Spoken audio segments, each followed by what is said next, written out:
Hujambo na karibu World Sport 14, tuangazie taarifa zinazogonga vichwa vya habari za mchezo wa soka nchini Tanzania kwa siku ya leo. Kamati ya uendeshaji na usimamizi wa ligi ya bodi ya ligi kuu Tanzania TPLB katika kikao chake cha Machi 26 mwaka huu 2026 ilipitia mwenendo na matukio mbalimbali ya ligi na kufanya maamuzi yafuatayo. Mechi namba 126 Mtibwa Sugar dhidi ya Young Africans ambayo ilimalizika kwa sare ya 1-1. Mchezaji Djigui Diarra wa klabu ya Young Africans amefungiwa michezo mitatu na kutozwa faini ya shilingi milioni 2 kwa kosa la kumshambulia mwamuzi wakati wa mchezo huo mara baada ya mechi hiyo kumalizika kwenye uwanja wa Jamhuri jijini Dodoma. Aidha, Diarra ametozwa faini nyingine ya shilingi milioni 2 kwa kosa la kuonyesha kidole cha kati, kitendo kinachoashiria matusi na dharau wakati akitoka uwanjani baada ya kumalizika kwa mchezo huo. Mwamuzi wakati wa mchezo huo, Gilbert Mrina kutoka mkoani Kilimanjaro, ameshushwa daraja la uamuzi kwa kosa la kushindwa kuchukua hatua stahili kwa mchezaji Djigui Diarra kwa kitendo cha utovu wa nidhamu kwa kumshambulia mwamuzi baada ya mchezo huo kumalizika. Adhabu hii imetolewa kwa kuzingatia kuwa ni kosa la kujirudia, ambapo mwamuzi huyo aliwahi kufanya kosa la aina hiyo katika mechi namba 65 kati ya Mbeya City na Namungo FC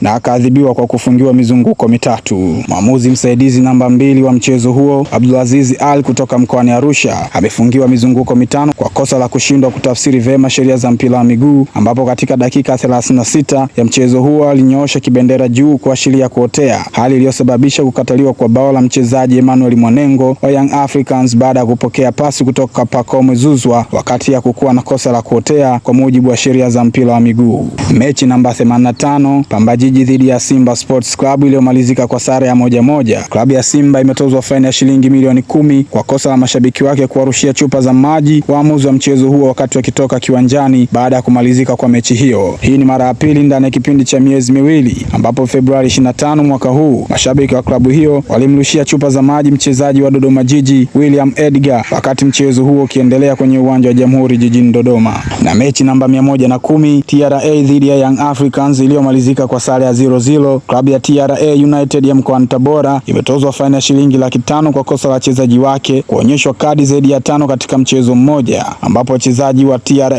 walionyeshwa jumla kadi 6 kwenye mchezo huo. Ni hayo tu kwa sasa. Kwa habari zaidi tafadhali endelea kufuatilia World Sport 14. Kwa heri.